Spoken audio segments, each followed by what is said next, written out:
La Iglesia Presbiteriana Reformada de Chile, en Diego de Almagro, presenta su programa radial Después de las Tinieblas, Luz, todos los miércoles a las 19 horas. Un espacio dedicado a proclamar fielmente el Evangelio de Jesucristo y la luz de su palabra en medio de las tinieblas de este mundo. Encuéntranos en Instagram como Iglesia Presbiteriana Reformada de Chile, Diego de Almagro.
Nadie puede entender tu mente o cuestionarte.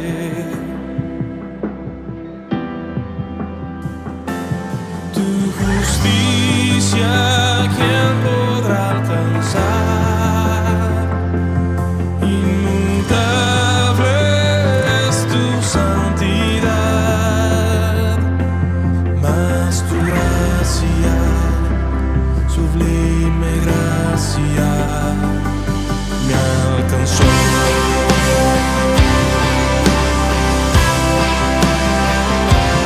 Padre eterno, por tu amor el Verbo fue hecho carne. El unigénito, quien sustenta todo el universo.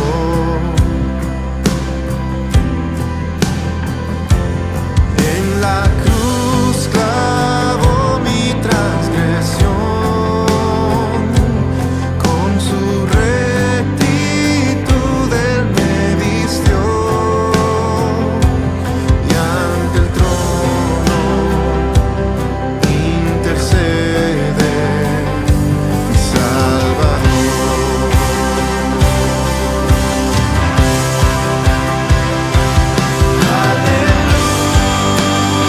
Aleluya, nuestro Dios, eternamente se ha exaltado, cante toda la creación, por los siglos de los siglos, al Trino Dios.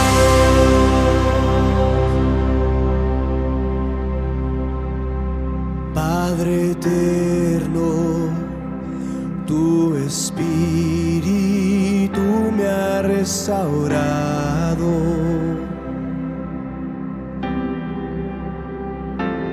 De la muerte a la eterna vida me ha llamado.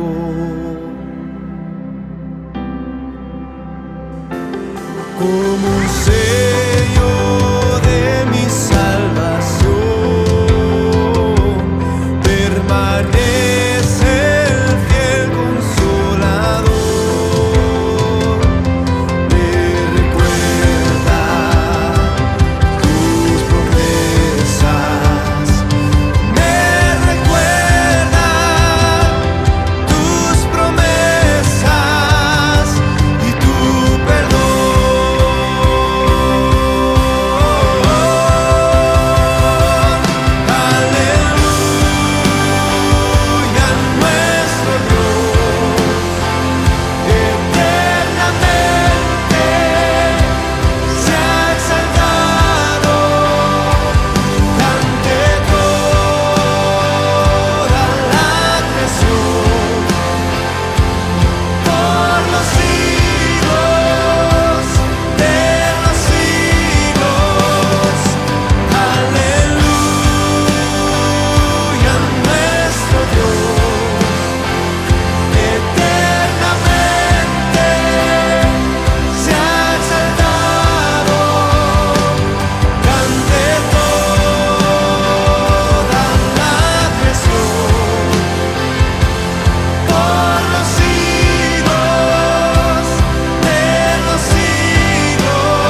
Gracia y paz, amados hermanos. Sean bienvenidos a su programa radial Después de las tinieblas, luz. Hemos navegado juntos por aguas turbulentas a lo largo de 6 episodios hasta hoy. Hoy, en el capítulo número 7, culminaremos esta serie en donde hemos abordado el sufrimiento desde una perspectiva bíblica. Esta serie la comenzamos con una verdad básica acerca del cristianismo y al mismo tiempo una verdad que podríamos considerar contracultural, y es el hecho de que el sufrimiento es parte de la vida cristiana. Por tanto, la manera de abordar el sufrimiento no debe ser desde la sorpresa, como si algo estuviese fallando en nuestra vida o como si el Dios en quien hemos confiado está improvisando. El camino angosto no está exento de tempestades.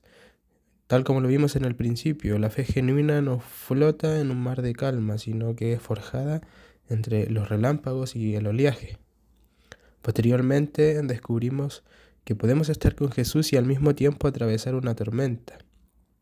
El hecho de que Cristo esté en la barca no garantiza precisamente un viaje tranquilo, como lo vimos en Marcos capítulo 4, pero sí asegura una llegada con un propósito.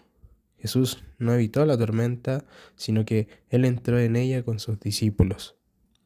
Más adelante fuimos invitados a fijar nuestros ojos en nuestro dulce Salvador, quien asumió nuestra naturaleza humana como verdadero hombre. La Escritura nos declara que fue tentado en todo, pero sin pecado y capaz de compadecerse de nuestras debilidades. Esto personalmente sirvió de consuelo al considerar que en medio del dolor no tenemos un Dios distante, sino a Cristo quien sufrió con nosotros y por nosotros. Luego fuimos confrontados con un enemigo silencioso que se alberga en las profundidades de nuestro corazón, y es la autocompasión. Ese veneno que deforma el sufrimiento y nos hace creer que somos víctimas sin esperanza. Vimos que, al igual que Elías, podemos mirar hacia nosotros mismos hasta quebrarnos. Pero como dice el salmista, alzando los ojos hacia los montes, mirando de dónde realmente viene nuestro socorro, cuando avanzamos en nuestro llamado, encontramos la verdadera restauración. Finalmente, nos preparamos para este momento, el último capítulo de esta pequeña serie que hemos llamado Una teología bíblica del sufrimiento. No porque ya no haya más sufrimiento en nuestras vidas, sino porque hay una verdad que corona todos los demás mensajes. La última palabra no la tiene la tormenta, sino que la tiene nuestro Señor Jesucristo. Y Él ha hablado y nos ha dicho: no temas. Hoy Dios desea que dirijamos nuestros ojos a Cristo, pero no desde la barca como lo hemos hecho en capítulos anteriores, ni en la cruz, ni en el sepulcro. Hoy somos invitados a verlo glorioso, resucitado, reinando, con voz como estruendo de muchas aguas y con ojos como llama de fuego. En este capítulo estaremos estudiando un pasaje bíblico que es bastante glorioso. Se encuentra en el libro de Apocalipsis, en el capítulo 1, del versículo 9 al 20, en una sección que, si usted puede ver en su Biblia, está definida como una visión del Hijo del Hombre. En el versículo 9 dice: yo, Juan, vuestro hermano y copartícipe vuestro en la tribulación, en el reino y en la paciencia de Jesucristo, estaba en la isla llamada Patmos, por causa de la palabra de Dios y del testimonio de Jesucristo. Cuando abrimos el libro de Apocalipsis, lo primero que encontramos no es un trono, ni una visión celestial, ni un juicio espectacular como generalmente tenemos la tendencia a imaginar. Muy por el contrario, a nuestras expectativas, lo primero que vemos es a un hombre solo, de edad avanzada, y exiliado en una isla desierta. Él está sufriendo por causa de su fidelidad a Cristo. Este hombre es Juan, el apóstol amado, o el discípulo a quien Jesús amaba, el discípulo del corazón, el discípulo del amor. Él no nos escribe desde un palacio ni desde una iglesia floreciente. Él está escribiendo desde el sufrimiento, desde el destierro, desde Patmos. Y en este único versículo, en el versículo 9, Juan traza una teología profunda del sufrimiento. Y observe cuidadosamente los tres elementos que podemos encontrar. En primer lugar, él se autodefine como copartícipe en la tribulación. Juan se identifica como hermano, como quien comparte algo en común con otro. Juan se presenta como compañero de nosotros los creyentes en medio de la tribulación. El sufrimiento dentro del cuerpo de Cristo sirve como un lazo de hermandad que nos une profundamente a Cristo y entre nosotros. Porque sufrir por Cristo no es señal de maldición, es parte de nuestro llamado, como nos lo dice el apóstol Pablo en Filipenses capítulo 1, versículo 29, que nos dice, porque a vosotros os es concedido a causa de Cristo no solo que creáis en Él, sino que también padezcáis por Él. La palabra copartícipe nos recuerda que los sufrimientos no nos descalifican del reino, sino que nos confirman como hijo de Dios. Como dijo Pedro, no os sorprendáis del fuego de prueba que os ha sobrevenido, antes bien, gozaos. Juan también se identifica como copartícipe en el reino. Juan nos afirma que la tribulación no es lo único que compartimos, también somos partícipes del reino. Eso significa que, aunque haya sufrimiento, ya hay victoria asegurada para nosotros por medio de nuestro Señor Jesucristo. Aunque en el presente haya exilio, o estemos en Patmos, ya hay un rey reinando. Es el ya, pero todavía no. Aunque haya soledad, hay una gloria esperando a ser revelada. Y si observamos cuidadosamente, Juan no está esperando su muerte para entrar en el reino. Él ya participa de él. Y lo mismo tú, querido oyente, que hoy sufres, el sufrimiento no te separa del reino, te introduce más profundamente en él. Y lo tercero a considerar es que Juan se identifica como copartícipe en la paciencia de Jesucristo. Esta es una de las virtudes que el sufrimiento produce en la vida del cristiano. Como consecuencia y resultado de la prueba y de la esperanza que ha sido derramada en nuestros corazones por el Espíritu Santo, surge una virtud mucho más valiosa que el oro, y es la paciencia. La paciencia a la que ha sido llamado el creyente brota de un corazón renovado por la gracia de Dios. Es el fruto de la obra del Espíritu Santo y al mismo tiempo una de las expresiones más hermosas del amor de Cristo derramado en nuestros corazones. No hablo de una simple capacidad humana para soportar las dificultades, sino de una evidencia de la obra transformadora de Dios en la vida de sus hijos, que le permite perseverar con fe, esperanza y confianza aún en medio del sufrimiento. La palabra paciencia aquí también puede traducirse como perseverancia, resistencia o un aguante santo, pero no es cualquier paciencia. Es la paciencia de Jesucristo. Es la paciencia que Cristo modeló y que ahora produce en sus hijos. Una paciencia que no se desespera, que no se rinde, que mira más allá del exilio, más allá de la tormenta, más allá de Patmos.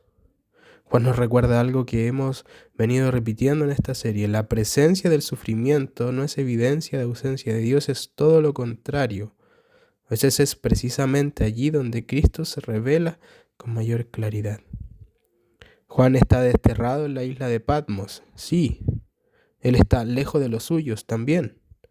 Ha sido rechazado por el mundo, pero está exactamente donde debe estar, cumpliendo el propósito de Dios. Porque es allí donde el glorioso Cristo está por manifestarse a su vida. Luego de eso, Cristo muestra toda su gloria en medio de aquella soledad. En los versículos del 1 al 16, para resumir, Juan nos dice: estaba yo en el Espíritu en el día del Señor, y oí detrás de mí una gran voz como de trompeta. Me volví para ver la voz que hablaba conmigo, y vuelto vi 7 candeleros de oro, y en medio de los 7 candeleros a uno semejante al Hijo del Hombre. Después de describir el lugar en donde Juan sufría, Juan describe el lugar de la revelación gloriosa, y es como si realizara un contraste entre su sufrimiento y la gloria, como que Patmos no fue el fin, sino que fue el escenario para la revelación de Jesucristo. Juan, en medio de su sufrimiento, se le permite contemplar la gloria de Cristo. Juan ve a Cristo como nunca lo había visto, y esa visión de lo santo transforma a Juan para siempre, y es mi deseo que también cambie la forma en que debemos mirar nuestro propio sufrimiento. En primer lugar, Cristo habla en medio de la tormenta. Juan nos dice: oí detrás de mí una gran voz como de trompeta. Antes de ver, Juan oye, y lo que oye no es una voz cualquiera, sino una voz potente, majestuosa. La voz de aquel que posee toda autoridad es la voz del Rey. Es la misma voz que en el mar de Galilea reprendió al viento y dijo a las olas: silencio, enmudece. Y la creación obedeció porque reconoció la voz de su Creador. Ahora esa misma voz resuena desde la gloria para hablar a un anciano exiliado en una isla desierta. Cristo quiere que contemplemos su poder y su autoridad antes de mostrarnos cualquier otra cosa. Y entonces, personalmente, surge una pregunta inevitable. Si esa voz tiene autoridad para callar el viento y apaciguar el agua, ¿acaso no tiene también la autoridad para calmar la tormenta en la que hoy estoy atravesando? Sin embargo, quizás haya una pregunta más profunda. ¿Y si el propósito principal de Cristo no fuera simplemente terminar con nuestras tormentas? ¿Y si en medio de la tribulación Él estuviera produciendo en nosotros algo mucho más valioso que el alivio inmediato? La Escritura nos enseña que la tribulación produce paciencia, y esa paciencia nacida de la obra del Espíritu Santo tiene un valor que el sufrimiento jamás podrá quitar. Muchas veces buscamos que Dios cambie nuestras circunstancias mientras Él está orando para transformar nuestro corazón. Y es precisamente allí donde el texto quiere que nos dirijamos. Juan nos dice: vi 7 candeleros de oro, y en medio de los 7 candeleros de oro a uno semejante al Hijo del Hombre. Los candeleros aquí representan a las iglesias. ¿Y dónde está Cristo? Él está en medio de ellas. Esto es asombroso. Juan está lejos de las iglesias, pero Cristo no. Cristo no ha abandonado a su pueblo. Él camina entre ellos, habita en medio de ellos. Él no es un rey distante, sino que es el buen pastor que da la vida por sus ovejas. En la tormenta podrías pensar que estás solo, pero Juan nos recuerda: aun si estás exiliado, perseguido o enfermo, Cristo camina entre los suyos. En los versículos del 13 al 16 describen una de las visiones más majestuosas de Jesús en toda la Escritura. Juan lo describe como vestido de una ropa que llegaba hasta los pies. Esto representa su oficio de sumo sacerdote eterno que intercede por los suyos. También es observado como ceñido con un cinto de oro. Él es el Rey digno. Su cabello y su cabeza eran blancos como blanca lana, que representa la sabiduría eterna de Dios. Sus ojos como llama de fuego. Una mirada, una descripción que personalmente me inquieta, pero para bien. Su mirada todo lo escudriña, todo lo sabe. Sus pies como bronce bruñido, la firmeza, el juicio y la santidad de este Rey. Su voz como un estruendo de muchas aguas, es una majestad incontestable. Juan también dice que tenía a su diestra 7 estrellas, soberanía total. De su boca salía una espada aguda, una espada que es descrita en otros pasajes de la Escritura como su palabra que penetra hasta lo más profundo de nuestro corazón. Su rostro como el sol cuando resplandece en su fuerza. Esta es la majestad y la gloria de Dios. Este no era el Jesús manso montado en un pollino. Este no era el Jesús ensangrentado en la cruz. Este es el Cristo glorificado, Rey de reyes y Señor de señores. Y lo más impresionante es cómo se revela a sí mismo como el Rey glorioso. Y no lo hace en Jerusalén, no lo hace en el templo, se revela de esa manera en Patmos, en la isla del sufrimiento, a un débil anciano que es su apóstol. Ahora deseo que observemos los versículos 12, 13 y 20, que nos describen al glorioso Señor que está en medio del sufrimiento de su iglesia. Y me volví para ver la voz del que hablaba conmigo, y vuelto vi 7 candeleros de oro, y en medio de los 7 candeleros a uno semejante al Hijo del Hombre. Cuando Juan se vuelve para ver quién le habla, lo primero que ve no es directamente a Cristo, sino a las iglesias, representada por los 7 candeleros de oro, y en medio de ellas a Cristo glorificado. Esto es profundamente consolador. Jesús no se aparece desde el cielo hablando a la distancia, tampoco fuera de la iglesia observando desde lejos. Él está en medio de ella. ¿Qué significa esto? En medio significa que Cristo no está por encima ni alrededor, sino en medio. Él era el cuarto hombre, junto a los 3 jóvenes en el horno de fuego en el libro de Daniel. Tal como en la barca, en medio de la tormenta, Él estaba. Y así también está ahora en medio de su iglesia atribulada. De modo que los creyentes no sufrimos solos. Cristo camina entre sus iglesias. Cristo nos observa debajo de la higuera. Cristo nos cuida. Cristo nos sostiene. La iglesia muchas veces puede parecer débil, perseguida, fragmentada, pero Cristo no la ha abandonado. Por otro lado, la imagen de candeleros de oro es significativa. La iglesia es representada como oro, el metal más precioso. Aun cuando sufre, tiene valor incalculable para el Señor. Él es quien la sostiene, quien la purifica. Él es quien la enciende por medio de su Espíritu Santo. Aunque el mundo desprecia a la iglesia, Cristo la llama preciosa. Aunque la iglesia esté herida, dividida o golpeada, Él no se avergüenza de ella. Como nos dice el libro de Hebreos, Él no se avergüenza de llamarnos sus hermanos.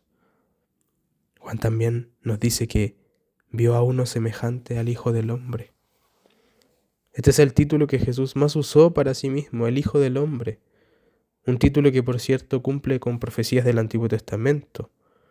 Aquí está, glorioso, majestuoso, pero sigue siendo cercano, sigue siendo humano como lo vimos anteriormente.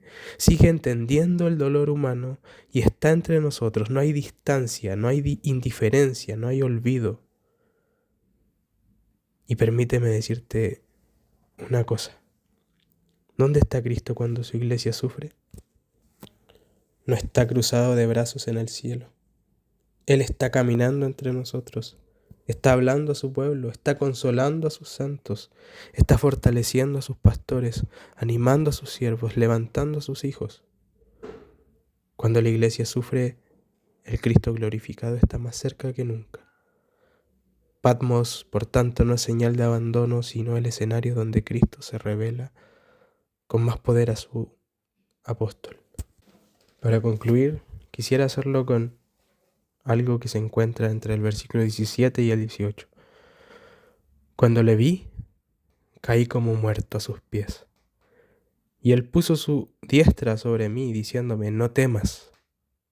Yo soy el primero y el último, y el que vivo y estuve muerto. Mas he aquí que vivo por los siglos de los siglos. Amén. Y tengo las llaves de la muerte y del Hades. Juan, el anciano apóstol exiliado en Patmos, despojado de todo consuelo humano, recibe la mayor revelación de su vida y cae como muerto, y creo entender por qué. La visión del Cristo glorificado lo abruma, pero en ese momento la mano del Señor se posa sobre él y su voz, que antes tronaba como muchas aguas, ahora susurra palabras de consuelo, no temas. ¿Qué dulzura encierra esta frase? Es la misma que resonó a Abraham cuando lo invadió la incertidumbre. La misma que escuchó Moisés cuando el pueblo tambaleaba en el desierto. La misma que Cristo pronunció en la barca durante la tormenta. Y ahora, La última vez que aparece en la Biblia se la dice al apóstol mientras sufre y también nos la dice a nosotros. En esta conclusión, permítame hablarle del dolor por causa de la insatisfacción humana. El filósofo pesimista Arthur Schopenhauer observó con agudeza algo real: la vida oscila como un péndulo entre el dolor y el hastío.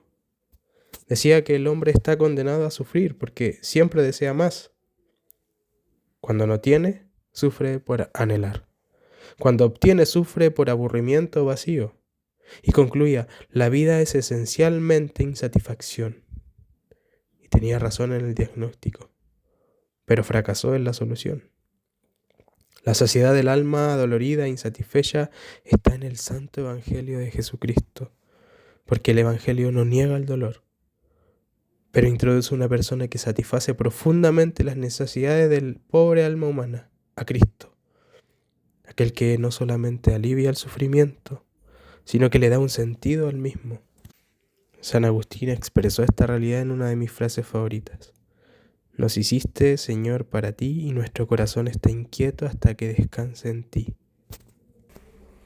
Según el texto de Apocalipsis, ¿por qué Juan no debía temer? Porque Cristo dijo que Él es el primero y el último. O sea, antes del dolor, antes de nuestra vida, Él ya era. Porque estuvo muerto, pero ahora vive para siempre. O sea, ya venció el mayor enemigo que nosotros los hombres podemos tener, y esta es la muerte. Porque tiene las llaves. O sea, controla la muerte, el Hades y todo lo que tememos. Y porque Él nos ama. Por eso, al final de esta serie, después de haber visto que no debemos sorprendernos del sufrimiento, que Cristo y la tormenta no necesariamente son incompatibles, que Jesús conoce nuestro dolor, que la autocompasión no es el camino, que hay gloria en medio del sufrimiento, Cristo mismo se acerca a ti y te dice: no temas. Hermano o hermana, ¿estás en tu propia isla de Patmos? ¿Te golpean las olas de la aflicción, la pérdida, la duda o la insatisfacción? ¿Sientes que tu alma oscila como ese péndulo de Schopenhauer y que nunca estás satisfecho? Hoy escucha al Cristo glorificado, que camina en medio de su iglesia, que toca a sus siervos y que habla con poder diciendo: no temas. Yo fui traspasado por tu culpa, molido por tus transgresiones. El castigo de tu paz cayó sobre mí. Yo bebí tu copa amarga. Yo vencí la muerte y el Hades. Yo estoy contigo todos los días, hasta el fin del mundo. Yo soy suficiente. El Ser Supremo y Todopoderoso nos amó. Cristo nos amó. Y eso es todo lo que necesitábamos saber para que el temor se vaya de nuestras vidas. En el amor no hay temor, sino que el perfecto amor echa fuera al temor.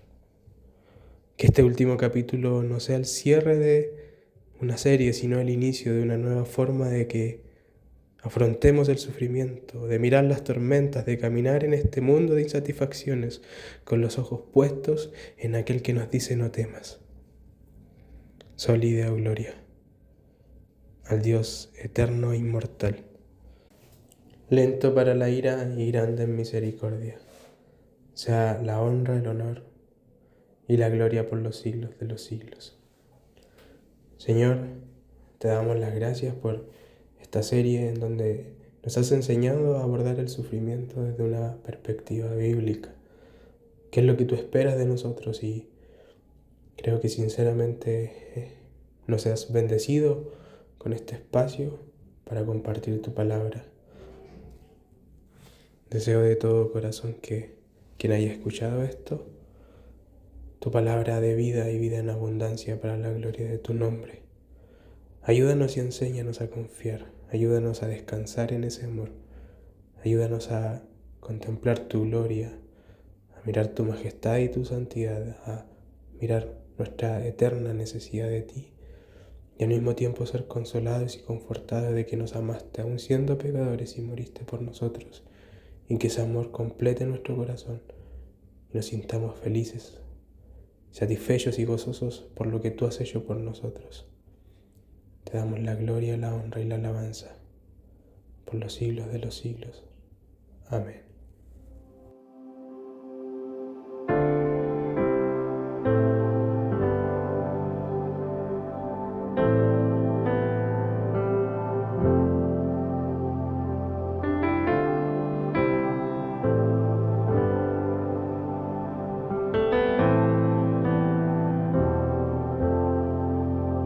La carrera comencé cuando a Cristo confesé. En mi corazón creí que en la cruz murió por mí. Me sacó de mi prisión. Hoy yo corro sin temor, solo en Él descansaré. Me hizo justo por la fe.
escucha el clamor.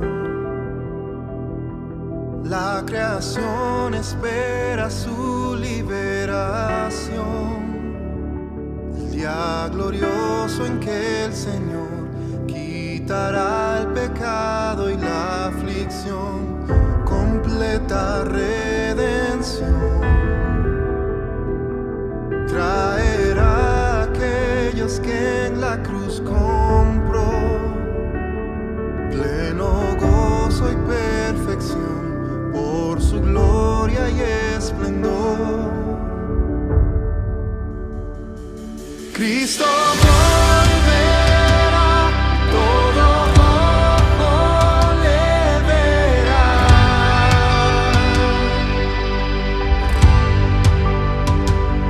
Él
¿Alguna vez te has preguntado por qué, aun cuando alcanzamos metas, compramos aquello que queríamos o conseguimos aquello por lo que tanto luchamos, la satisfacción parece durar tan poco? Vivimos en un mundo que nos dice que la felicidad está a un paso más. Un mejor trabajo, más dinero, más éxito, más experiencias, pero ¿y si la pregunta correcta no fuera qué nos falta, sino dónde estamos buscando el sentido de la vida? A partir de la próxima semana, en tu programa, Después de las tinieblas, luz, comenzaremos una nueva serie que hemos titulado El Evangelio según Eclesiastés, inspirada en el libro La vida debajo del sol del pastor Sugel Michelén.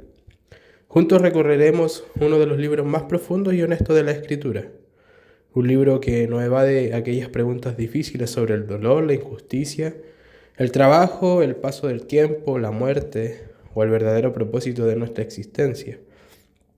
Lejos de ser un mensaje de desesperanza, descubriremos que Eclesiastés prepara el camino para una esperanza mucho mayor, la esperanza que solo el Evangelio de Jesucristo nos puede ofrecer. Te esperamos todos los miércoles a las 7 de la tarde aquí en tu programa Después de las tinieblas, luz. Somos la Iglesia Presbiteriana Reformada de Chile en Diego de Almagro. Te invitamos a que nos acompañes, que te quedes con nosotros, que nos busques en nuestras redes sociales y que nos acompañes este día domingo a las 11 de la mañana a celebrar todos juntos el Día del Señor. Que la gracia y la paz sea contigo.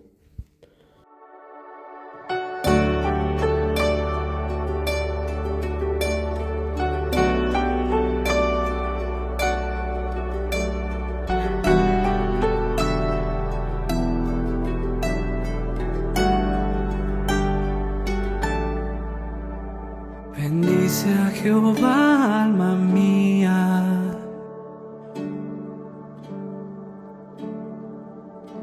que todo mi ser te bendiga.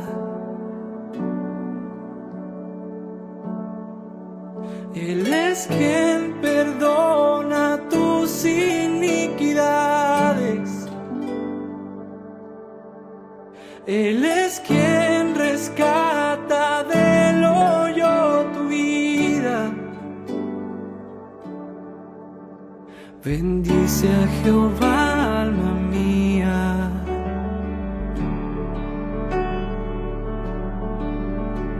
Y sus beneficios no olvides.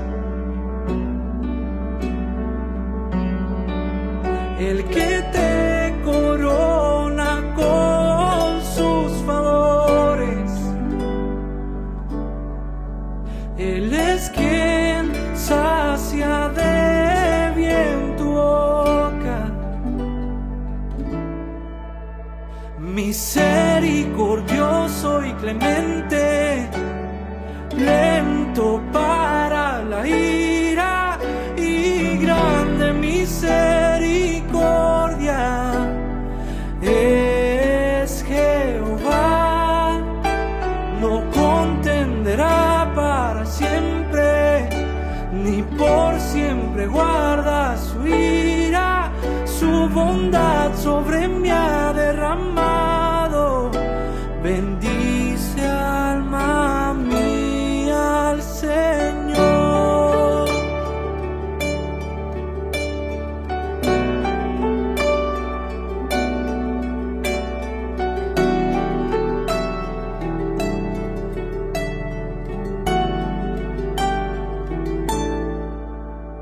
Jehová se compadece,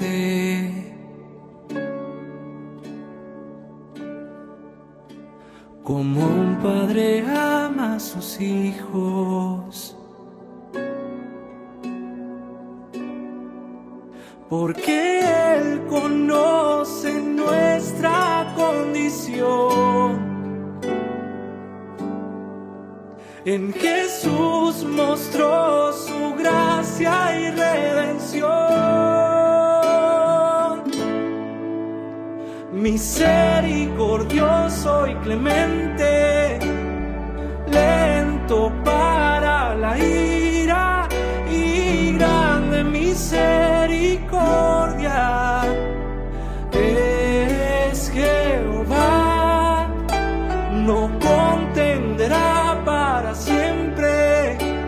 y por siempre guarda su ira, su bondad sobre mí ha derramado. Bendice, alma mía, al Señor. Bendecid a Adonai todos sus ángeles. Bendecid a Adonai todo su ejército. En todo lugar su señorío está. Bendice, alma mía, al Señor.